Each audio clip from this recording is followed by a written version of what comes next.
제가 말씀드리고자 하는 핵심이 바로 오늘 이겁니다. 기본관리, 우리 기본관리를 말하는 거 3만 원짜리로 제가 예시를 들었어요. 이건 중심가에서 하시는 원장님은 아니고 좀 외곽 쪽의 원장님들 통계를 가지고 제가 시나리오로 재구성을 해봤는데, 기본관리 3만 원짜리 회원이 40명이면 나쁘지 않지 않나요? 그렇게 생각하시죠? 회원 40명이에요. 정기적으로 하는 막 일회성 고객 다 빼고 40명인데 딱 오픈하신 지 5년 만에 폐업을 하는 과정을 제가 담았습니다. 어떻게 폐업을 하는지 한번 보세요. 일반적으로 우리가 샵에서 기본 관리라 하는 것들을 좀 순서를 다를 수 있겠지만 이렇다고 가정을 하겠습니다. 이렇게 관리를 한다고 칠게요. 객단가 보통 얼마쯤 들 거라고 생각하세요? 3만 원이면 그 중에 제품비 객단가 얼마 들어갈 것 같아요? 몇천 원? 그 몇천 원을 한번 좀 더 구체적으로 2, 3천 원 그쯤 생각하시죠. 보통 3만 원 관리라면. 제품 회사 본사에서 주는 금액입니다. 제품 회사 본사에서 우리가 주는 금액이요. 국산 중저가 브랜드 회사에서 2,350원을 제시합니다. 자, 원장님 객단가 2,350원을 가지고 3만 원 받으시면 10배가 넘는 마진, 관리비의 7.83%만 제품비가 차지합니다. 수입 브랜드, 이건 어떻게 책정했냐면 저희 회사에서 취급하고 있는 모든 수입 브랜드를 더해서 나눴습니다.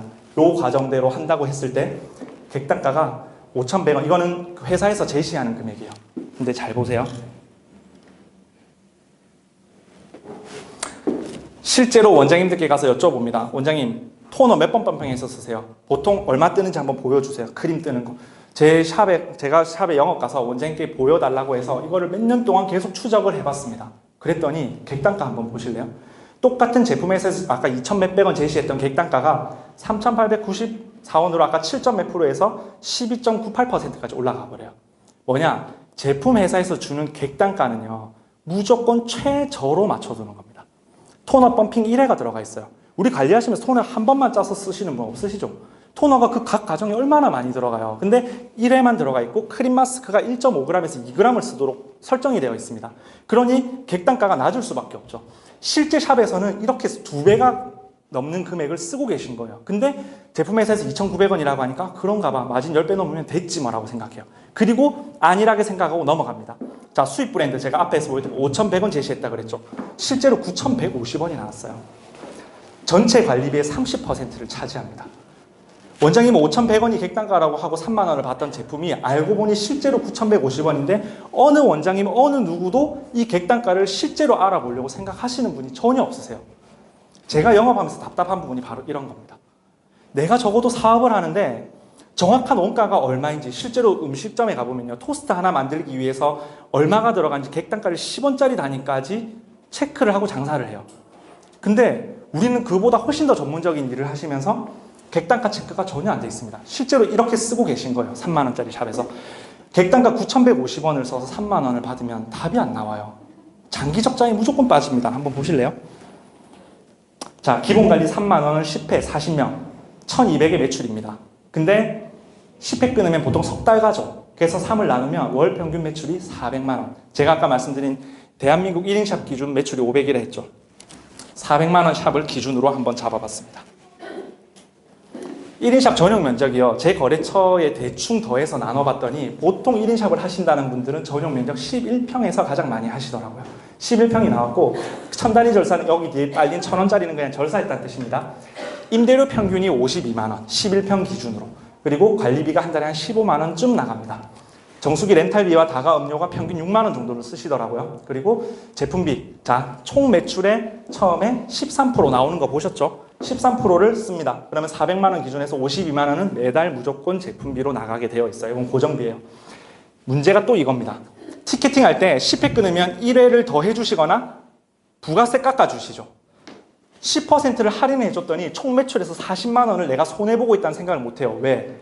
3만 원에서 10%면 3천 원이니까 그것쯤이야 라고 생각하세요. 10회 티켓팅에서 까줘봐야 4만 원, 3만 원이니까. 근데 전체 매출로 보세요. 40만 원이라는 돈을 내가 받아야 될 걸 못 받고 계신 거예요. 그랬더니 세금은 심지어 반영도 안 했습니다. 순이익이 400만 원 매출했을 때 235만 원. 근데 1인샵 원장님들은 그렇게 생각하세요. 아, 여자 벌이로 235면 됐지 뭐. 내 아이들 그냥 뭐 학원비도 내고 뭐도 하고 충분해라고 생각하세요. 그렇게 해서 사업을 영위합니다. 아, 이 정도만 벌어도 직장 다니는 것보다 나아. 이 샵이 2년 차가 됩니다. 변함은 없어요. 근데 왜 변함이 없느냐? 보세요. 매출 보존의 법칙이라는 게 있습니다. 2년차, 3년차 때 특별한 변화를 샵에 주지 않고서는 어떤 날 갑자기 700만 원의 매출이 생긴 거예요. 와, 이제 돈 많이 벌었네? 어떤 달은 좀 적어요. 그렇게 1년이 지나서 12를 더해서 딱 나눠보면 내가 원래 하던 400만 원 매출에 플러스 마이너스 50에서 절대 벗어나지 않습니다. 어떤 달은 장사가 잘 되고 어떤 달은 안 되죠. 그게 계속 반복되는 거예요. 특정한 변화를 주지 않는다면. 그래서 2년차가 되어도 매출은 절대 변하지 않습니다. 근데 보세요. 질문을 할 겁니다. 스킨오케이 원장님, 제이클레 원장님 두 분한테만. 자, 변함은 없습니다. 똑같죠? 티켓팅 할인까지도 똑같아요. 근데 여기 보세요. 빨간색. 제품비가 앞에 제가 보여드렸던 게 총 매출의 13%입니다. 지금 30%가 되었죠. 2배가 넘게 2년차 때 순객단가 제품비가 2배가 뜁니다. 왜 뛰었을까요? 그리고 피부가 뚫리니까 네. 조금 더 나은 거 잘해주고 잘해주고 싶고 그렇죠. 그걸 땡기고 싶고 그렇죠. 정확합니다. 이겁니다. 모든 원장님의 심리예요. 제이클레 원장님 질문하려고 했는데 다행히 피해가셨네. 여기에는 방금 원장님이 말씀하신 그게 정확하게 반영된 데다가 또 한 가지가 있어요. 제품비는 늘 인상이 됩니다. 3년에 한 10%쯤 올라요. 1년에 3% 정도가 인상이 됩니다. 그런데 그건 별거 아니에요, 사실. 근데 원장님이 말씀하신 바로 이거. 티켓팅을 계속 하다 보니까 고객이 늘 똑같은 걸 받는 거예요. 10회가 끝나가는데 저 사람을 다시 10회를 당겨야 되는데 어떡하지? 고객한테 가서 딜을 합니다. 이번에 새로 비싼 제품이 들어왔는데 이번에 이거 바꿔서 요거 기본 관리 금액에 해줄게. 객단가가 폭발적으로 올라가요. 언제? 2년차 때. 제품비를 52만 원 쓰시던 분이 2배가 넘는 120만 원을 쓰고 있는 거예요. 총 매출 400 하는 샵에서. 근데 요즘 워낙 좋은 제품 많이 나오잖아요. 기본 관리는 기본 관리로 끝을 낼 수 있어야 되는데 자꾸 잘해주려는 그 마음 때문에 이 비용이 계속해서 올라가는 거예요. 이걸 근데 원장님이 못 느껴요. 왜? 그냥 제품비는 어차피 카드로 결제해서 3개월 결제해뒀기 때문에 실제 체감하는 금액이 120이 아니거든요. 계속해서 이렇게 끌고 갑니다. 순이익이 231만 167만 원이 되었지만 2년차 때 원장님은 이게 167만 원이 되어도 느끼지 못합니다. 왜? 카드가 있기 때문에. 절대 못 느껴요. 그래서 시간이 지납니다. 보세요. 3년차가 되면 뭘 하느냐? 기기를 이래서에 넣습니다. 왜? 매출이 떨어지고 고객이 이탈되니까. 기기뿐만 아니라 유명한 필링 세트, 유명한 수입 브랜드 세트를 집어넣어요. 그럼 영업사원이 와서 말하죠. 원장님, 이 제품은 그래도 이 금액은 받으셔야 돼요. 그러면 좋아. 그럼 이번 판에 한번 올려보자. 하지만 이게 들어오잖아요. 기본 관리만 받던 40명의 고객 중에서요. 맥시멈 티켓팅이 전환될 확률이 8명밖에 안 됩니다. 20%가 맥시멈이에요. 기본 관리하는 고객한테 세상에 아무리 좋은 제품을 가져왔다고 들이밀어봐야 전환이 안 돼요. 왜? 기본에 익숙해져 있고 내가 조금만 뗐으면 원장님이 좋은 제품 가져다가 알아서 갖다 바치니까. 이런 일이 발생합니다. 자, 보세요. 근데 3만 원짜리 10회 한 사람이 32명으로 줄고 티켓팅 전환이 다행히 되어서 총 매출이 1,360만 원. 아까 매출이 400에서 453만 원으로 53만 원이 올랐어요. 그럼 원장님 무슨 생각을 하시냐? 잘 바꿨어 이번에. 매출이 좀 올랐네? 좋아. 계산해볼까요? 기계 300만 원짜리가 들어오면 보통 6개월 카드를 그어둡니다. 기본 관리 하시는 분들. 기기 대금 월 50만 원이 빠져나가요. 167만 원이 매출이 결국 170만 원으로 3년차 때 또이또이가 되어 있습니다.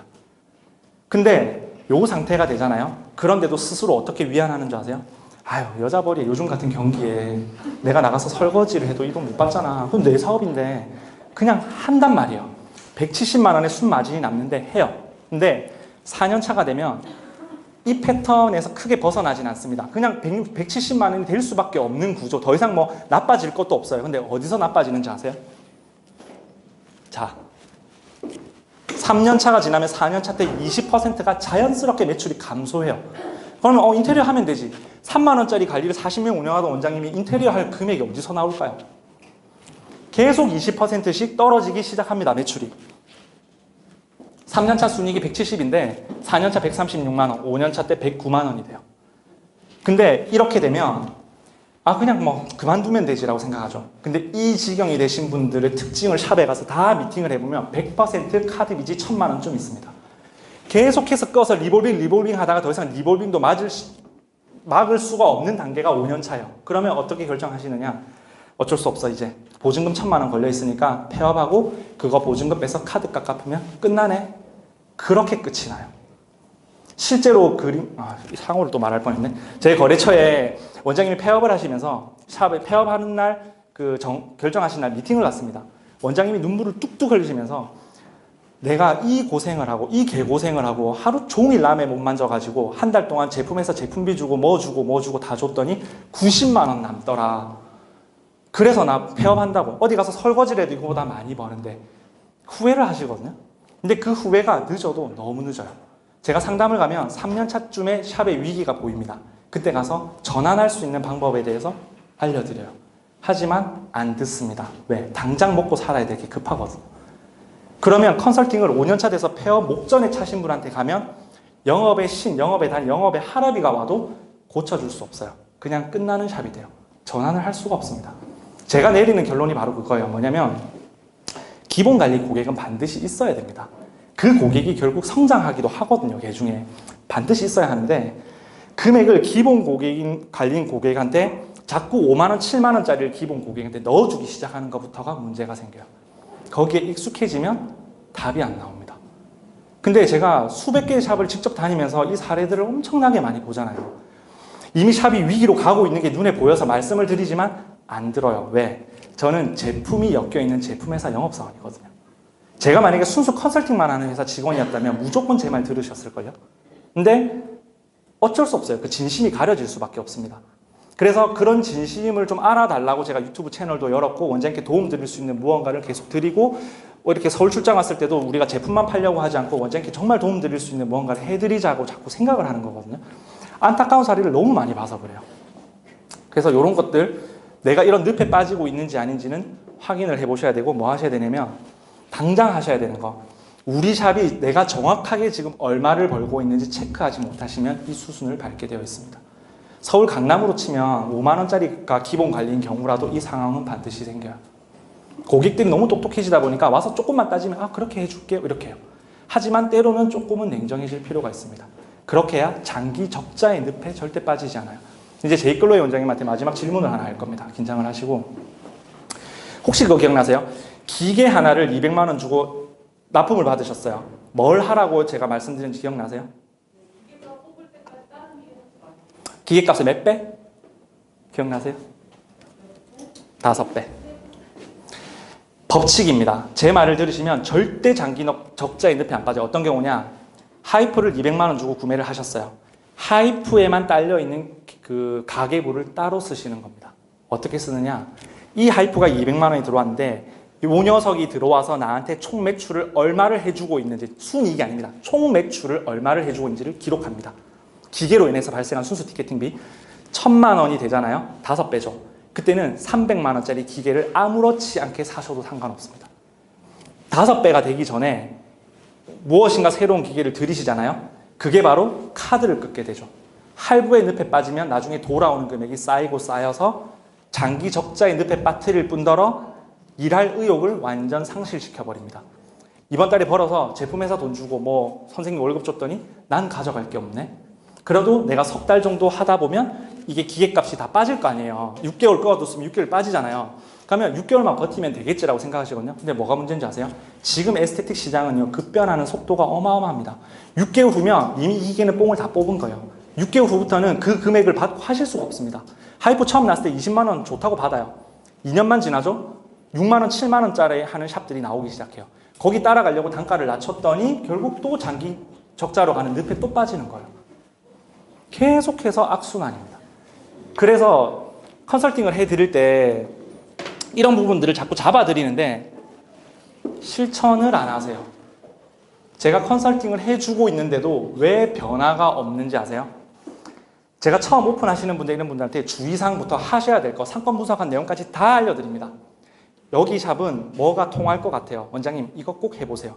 그러면 되든 안 되든 해보시고 저한테 피드백이 와야 돼요. 근데 대다수 5%의 원장님들은 피드백이 안 옵니다. 왜? 안 해봤기 때문이죠. 근데 시간이 지나서 또 하나의 제안을 드려요. 안 하세요. 제가 컨설팅 해드릴 수 있는 거는 해드리면 피드백이 와야 안 됐을 때 같이 고민해보고 또 다른 방법을 드리고 이걸 할 수 있어요. 원장님이 친구분들 만나셔서 6명의 원장님을 안다면 저는 수백 명의 원장님들을 만나고 다녀요. 거기서 나온 데이터가 여기 다 있잖아요. 제가 발로 직접 뛰어서 알게 된 사례들, 그걸 드리는데 자꾸 피드백을 안 주세요. 그래서 진척이 없습니다. 그게 제일 큰 문제예요. 영업사원들이 저희 아이디어 회의 합니다. 마케팅 어떤 샵은 어느 동네는 어떻게 해줘야 성공할 수 있을까? 그거 영업사원들이 나가서 원장님께 다 뿌립니다. 상담 가서 다 말씀드려요. 하지만 실천력이 거의 제로예요. 그거를 하셔야지만 매출이 올라갑니다. 그래서 사실 오늘 뭐 블로그 강의가 주 메인이었지만 제가 이 말씀을 왜 꼭 드리고 싶었냐면 심각합니다, 지금. 경기가 나빠지니까 위기의 샵들이 전부 다 정리가 돼버렸어요. 양극화가 어느 정도로 심하냐면 그냥 동네에서 계속 2만 원짜리 오일 하나만 가지고 2만 원짜리 관리하시던 분들은 버티고 있어요. 재료비가 5리터짜리 오일 말통 하나만 사면 들어갈 게 없어요. 모델링 값하고. 그냥 경기가 좋든 나쁜 그분들은 평생 가요. 그냥 한 달에 한 170 정도 버세요. 근데 제일 위기의 샵들이 중간에 있는 샵들입니다. 허리층이 지금 다 무너졌어요. 폐업하는 샵들 전부 그래도 고객 좀 있는 샵들이 다 폐업합니다. 그게 왜 그런 줄 아세요? 제가 보여드린 이 과정을 그대로 밟고 계시거든요. 잘 되는 샵은요 오히려 훨씬 더 잘 돼요. 왜? 중간 허리층에 있는 샵들이 다 날아가 버리니까 그 고객들 어디로 갈 거예요? 전부 상위로 가지 하위로 안 가거든요. 적어도 내가 허리 쪽에 있는 샵이 안 되시려면 블로그, 인스타 하셔서 올리시고 거기에 맞는 합당한 금액을 받으시고 적정한 시기에 인테리어도 넣으시고 그 박자를 모두 다 맞추셔야 돼요. 정말 어려우시면 영업사원한테 물어보세요. 제가 어떻게 하면 좋을까요? 내가 이 샵에서 이 위치에서 하고 있는데 제가 상권 분석할 때 가장 먼저 보는 거 네이버 지도 갑니다. 원장님 샵 주변으로 뭐가 있는지를 쫙 봐요. 피부 미용은요 너무 단순해서요. 학군이 발달한 곳 있죠. 학군이 엄청 발달한 곳은 손님은 많은데 돈이 안 됩니다.